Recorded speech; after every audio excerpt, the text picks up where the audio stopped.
வணக்கம்.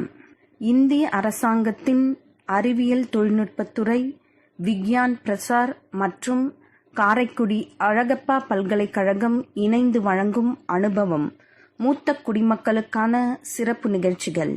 நிகழ்ச்சியின் கருத்தாக்கம் டாக்டர் ஆர். ஸ்ரீதர். ஆலோசனையாளர் மிஸ் கௌசல்யா. நிகழ்ச்சி ஒருங்கிணைப்பாளர் டாக்டர் பாரதி. நேயர்களே, இன்றைய நிகழ்ச்சியில் ஓய்வு பெற்ற தாவரவியல் ஆராய்ச்சியாளர் திரு மணி அவர்களின் அனுபவங்களை கேட்டறிந்து கொள்வோம். வாருங்கள். வணக்கம் சார். இன்னைக்கு உங்களை சந்திச்சு உங்களோட அனுபவங்களை தெரிஞ்சுக்கிறதுல எங்களுக்கு ரொம்ப சந்தோஷம். இப்போ ஆரம்பத்துல நான் உங்களை பத்தி அறிமுகப்படுத்துறத உங்களை பத்தி ஒரு சின்னதா நீங்க ஒரு அறிமுகம் நேயர்களுக்கு உங்களோட எக்ஸ்பீரியன்ஸ் பத்தி சொன்னீங்கன்னா கொஞ்சம் நல்லா இருக்கும் சார். என்னுடைய பிறப்பு பூர்வீகம் வந்து சென்னையில ராயபுரம்ன்ற இடத்துல அங்கே கார்பரேஷன் பள்ளிக்கூடத்தில் படிச்சுட்டு அதுக்கப்புறம் பச்சைப்பன் கல்லூரியில் அப்புறம் பிஎஸ்சி பாட்டனி, எம்எஸ்சி பாட்டனி, அதுக்கப்புறம் சென்னை பல்கலைக்கழகத்தில் வந்து பிஹெச்டி. அப்படியே தொடர்ச்சியாக இடைவெளி இல்லாமல் 1980 என்னுடைய டாக்டரேட் முடிஞ்சுது. என்னுடைய அடிப்படை கல்வி வந்து பாட்னியாக இருந்தாலும் பிஹெச்டி பண்ணும்பொழுது அது மைக்ரோபயாலஜிங்கிற ஒரு ஃபீல்டில் போயிடுச்சு, மைக்காலஜிங்கிற ஒரு குறிப்பிட்ட ஏரியாவில். அதுக்கப்புறம் கல்லூரியில் வந்து ஆசிரியராக பணியாற வேண்டியிருந்தது ஒரு 30 வருஷங்கள். இங்கே கோயம்புத்தூர்ல இருந்தனால கலைக்கதிர் ஒரு தமிழ் அறிவியல் மாத இதழ், அதற்கு ஆசிரியராக ஒரு 25 வருஷம் எழுத வேண்டி இருந்தது. அந்த பணியை ஆசிரியர், அந்த எடிட்டராக வந்து ஒரு 7000 கட்டுரைகள் அறிவியல் சம்பந்தமாக எழுதியிருந்தேன். 48 துறைகள் அறிவியல் இருக்கு.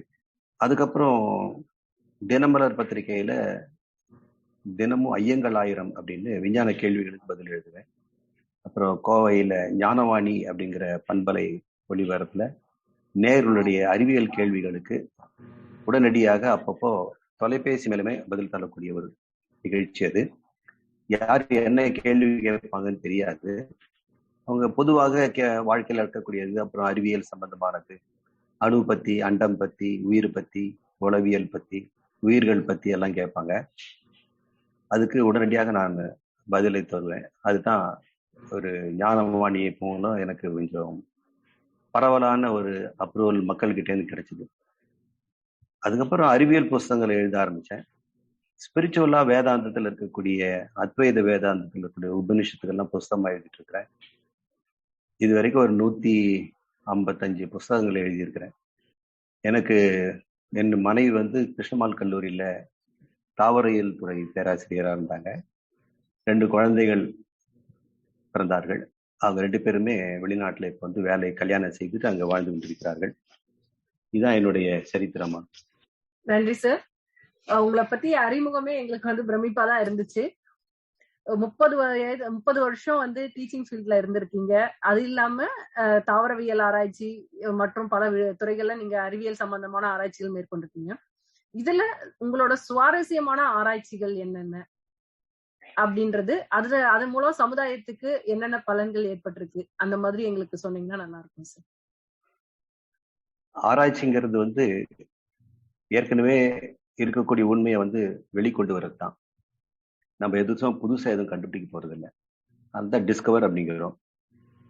ஏதோ கவர் பண்ணியிருக்கு, நாம அதை ஓபன் பண்ணி காட்டுறோம்.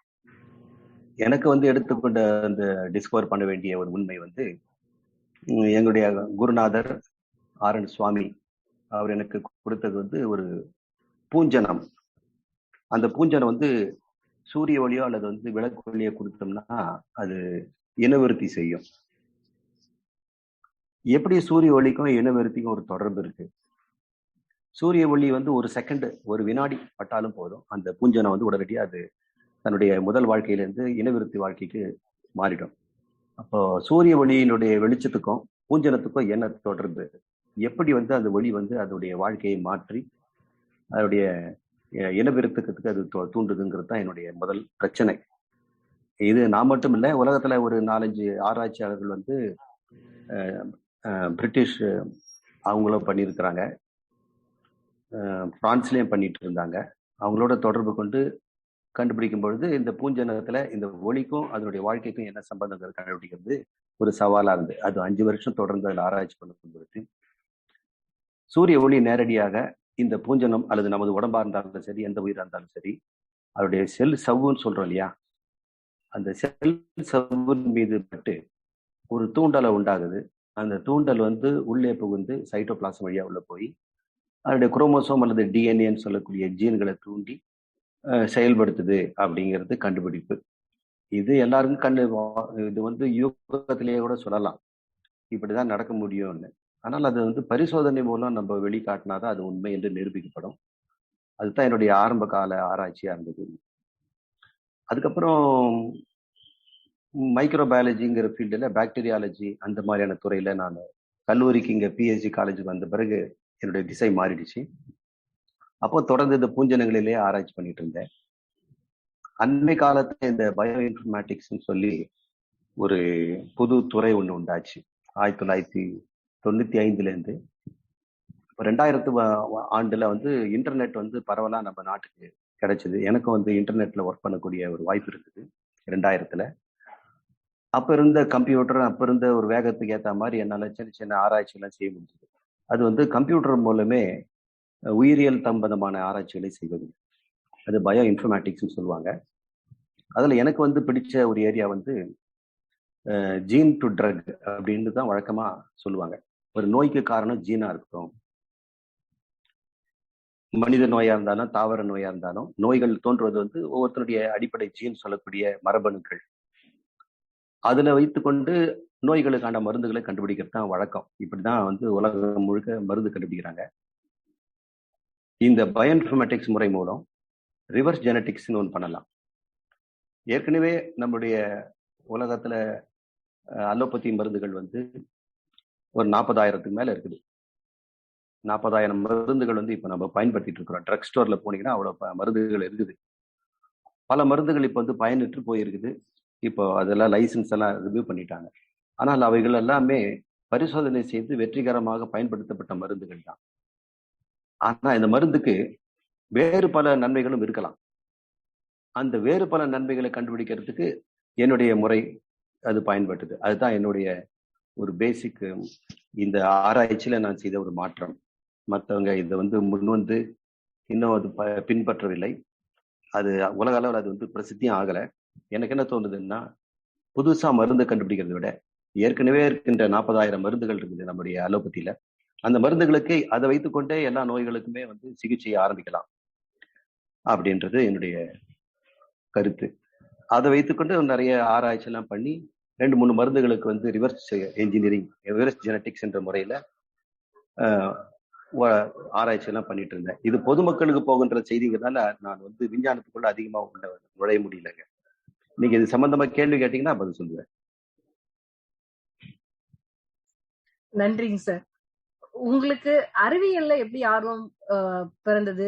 எப்படி வந்து நீங்க இந்த தாவரவியல் துறையை தேர்ந்தெடுத்தீங்க? அதுக்கு ஏதாவது காரணம் இருக்கா சார்? என்னுடைய ஆசான், நான் பாட்னி படிக்கும்போது பியூசில வந்து நான் கெமிஸ்ட்ரி தான் கேட்டேன். எனக்கு சயின்ஸ்ல இன்ட்ரெஸ்ட் உண்டு. அதுல இருக்கிறதுலேயே வந்து குயின் ஆஃப் சயின்ஸ்னா மேத்தமெட்டிக்ஸ் சொல்லுவாங்க. அது விடுத்ததுன்னா அதுக்கப்புறம் வந்து இயற்கையை பத்தி தெரிஞ்சுக்கணும்னா பௌதிகம் சொல்லக்கூடிய பிசிக்ஸ் அல்லது கெமிஸ்ட்ரி தான். சரி, ரெண்டுத்துல ஏதாவது ஒன்று படிக்கணும்னு சொல்லிதான் என்னுடைய ஆசை. ஆனா என்னுடைய அடிப்படை உள்ள ஆழ் மனசுல இருக்கிற கேள்வி வந்து உயிர்னா என்னங்கிறது தான். உயிரற்ற பொருளுக்கும் உயிருக்கும் என்ன வித்தியாசம்? எப்படி வந்து ஒரு தாவரமோ செடியோ மனிதனோ உயிரோடு வாழ்கின்றன? உயிருங்கிறாங்களா, அது என்ன? செத்து போனா என்ன நடக்குது அப்படிங்கிறதெல்லாம் ஒரு அடிப்படை கேள்வி எல்லாருக்கிட்டுமே இருக்கிறது தான். எனக்கும் அந்த கேள்விகள் இருந்தது. இதை விஞ்ஞானபூர்வமா கண்டுபிடிக்கிறதுக்காக நூல்கள் எல்லாம் படிப்பேன். அப்படி படிக்கும் பொழுது இந்த கெமிஸ்ட்ரி படிக்கலாம், இல்லை பாடியெல்லாம் கெமிக்கல் ரியாக்ஷன் தானேன்ட்டு. ஆனா எனக்கு கெமிஸ்ட்ரி கொடுக்கல. அப்புறம் மெடிசனும் என்னால் படிக்க முடியல. மெடிசன் அப்பெல்லாம் அட்மிஷன் கிடைக்கல. அப்போ கல்லூரி பிரின்சிபாலா இருந்தவர் தான் என்னை செலக்ட் பண்ணாரு. நீ ஏன் பாட்னி படிக்க கூடாதுன்னு கேட்டாரு. சரி, பெரியவங்களே சொல்லும்போது நம்ம வேண்டாம்னு சொல்லக்கூடாதுங்கன்னா நான் பாட்னி படிக்கிறேன்னு சொன்னேன். அது எல்லா உயிர்களுக்கும் அடிப்படையான உயிரா இருக்கிறதுனால தாவரத்தை புரிஞ்சுக்கிட்டோம்னாக்கா எல்லா உயிரையும் புரிஞ்சுக்கலாம் அப்படிங்கிறது பின்னாடிதான் தெரிஞ்சுது. அப்புறம் அந்த தாவரம் இருக்கும்போது அவர்கிட்ட ஒரு சில கேள்வி எல்லாம் கேட்பேன்.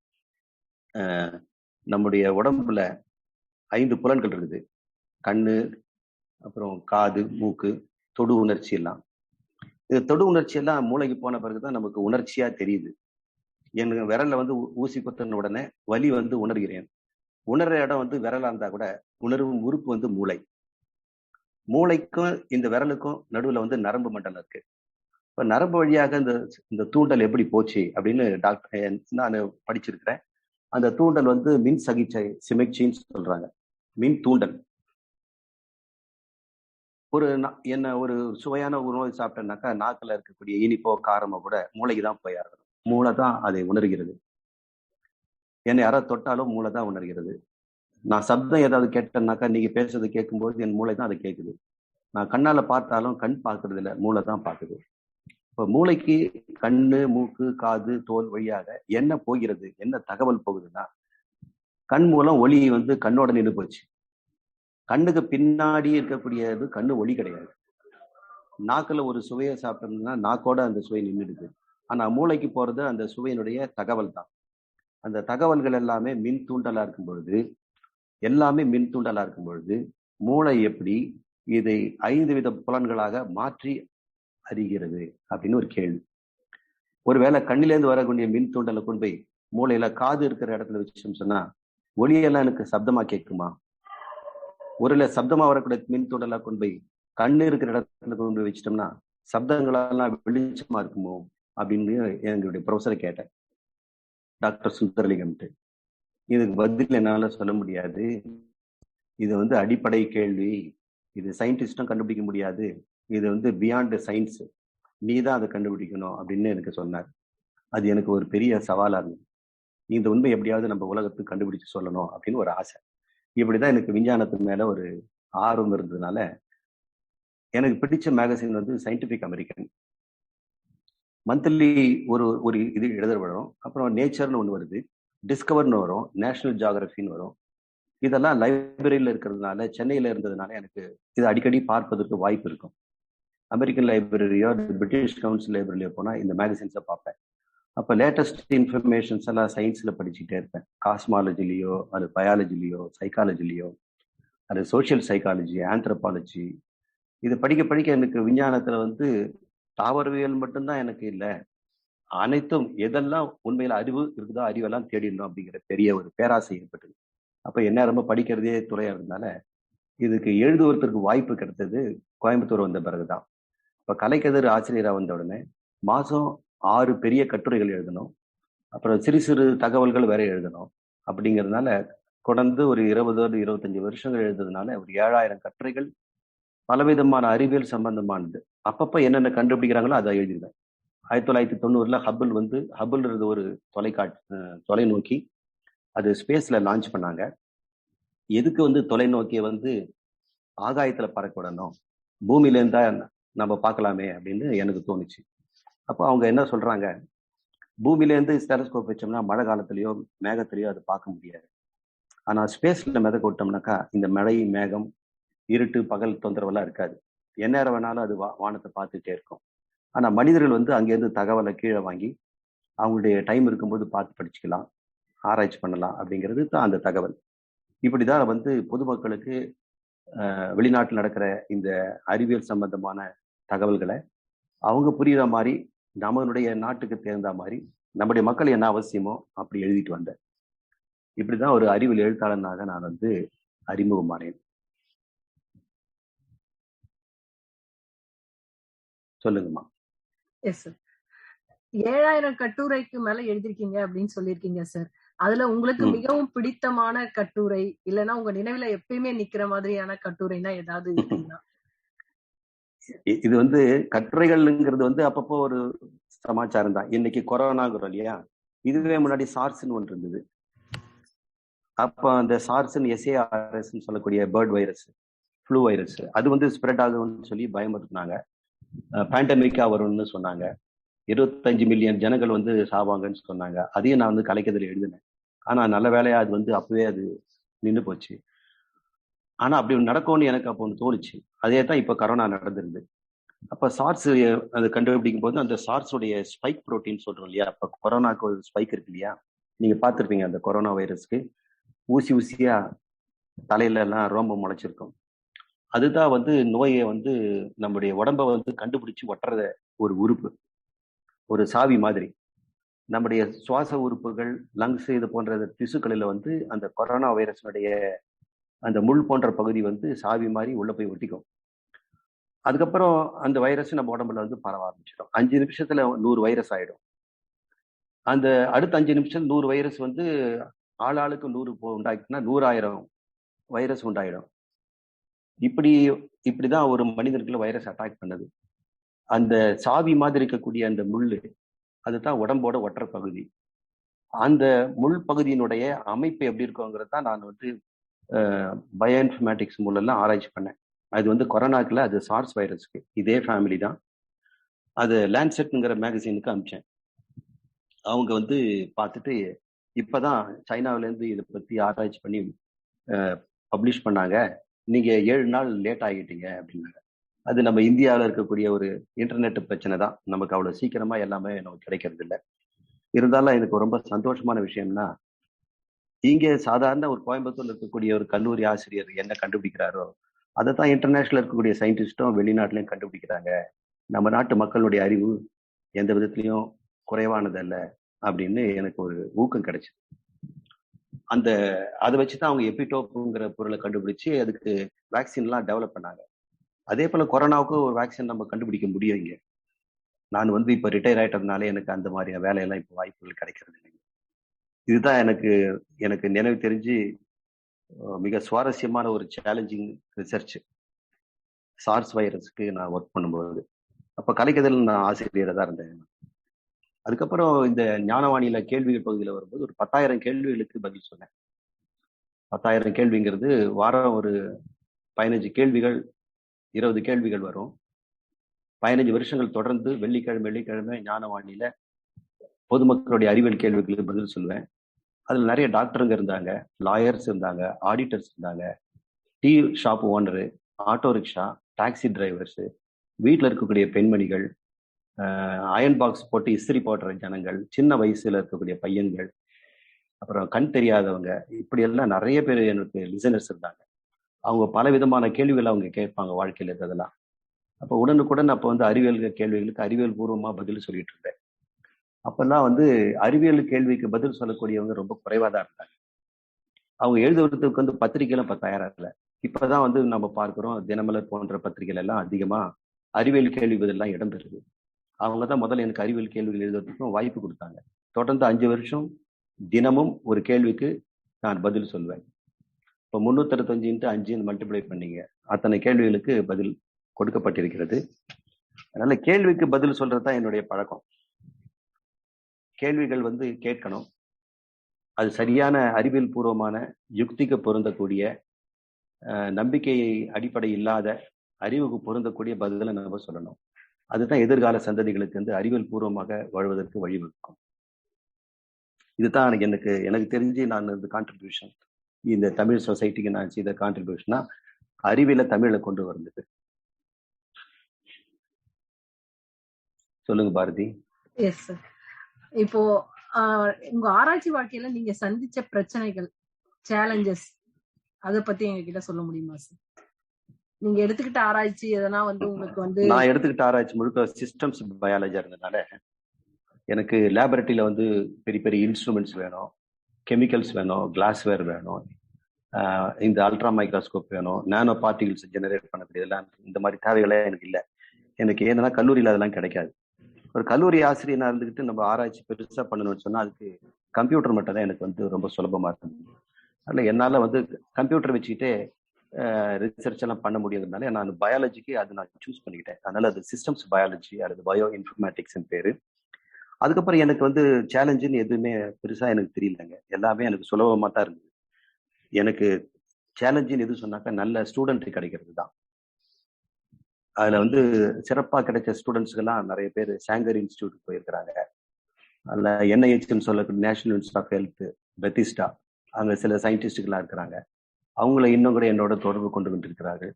அவங்க இங்க இருக்கும்போது மாணவர்களா இருந்து எங்கிட்ட கத்துக்கிட்டு போயிட்டு அவங்களோட ஆராய்ச்சி பண்ணி பேட்டன்ட்லாம் வாங்கியிருக்கிறதுனால அவங்களோட சேர்ந்து புஸ்தகமும் எழுதியிருக்கிறேன். பயோ இன்ஃபர்மேட்டிக்ஸுக்கு ஃபர்ஸ்ட் டைம் இந்தியாவில் உண்டான முதல் டெக்ஸ்ட் புக்கு கோயம்புத்தூர்ல தான் வெளிவந்தது. அதுக்கப்புறம் தான் அந்த பயோஇன்ஃபர்மேட்டிக்ஸ்ன்ற சப்ஜெக்ட் வந்து தமிழ்நாடு, கேரளா, கர்நாடகா அது போன்ற தென்னிந்தியாலாம் பரவுச்சு. அதுக்கு முன்னாடி நோய்டால மட்டும்தான் அந்த கோர்ஸ் இருந்தது. அந்த பயோஇன்ஃபர்மேட்டிக்ஸ்ன்ற ஒரு சப்ஜெக்டை தமிழ்நாட்டில் பரப்புனது அது முக்கிய பங்கு என்னுடையதாக இருக்கு. அதனால எனக்கு சேலஞ்சுங்கிறது வந்து விஞ்ஞானபூர்வமா எனக்கு ஒரு பெரிய சேலஞ்செல்லாம் வந்ததில்லை. மாணவர்கள் கிடைக்கிறது தான் பெரிய சேலஞ்சா இருக்கு. நன்றி சார். இன்றைய நிகழ்ச்சியின் தொடர்ச்சியை அடுத்த ஒளிப்பதிவில் கேட்டு தெரிந்து கொள்வோம்.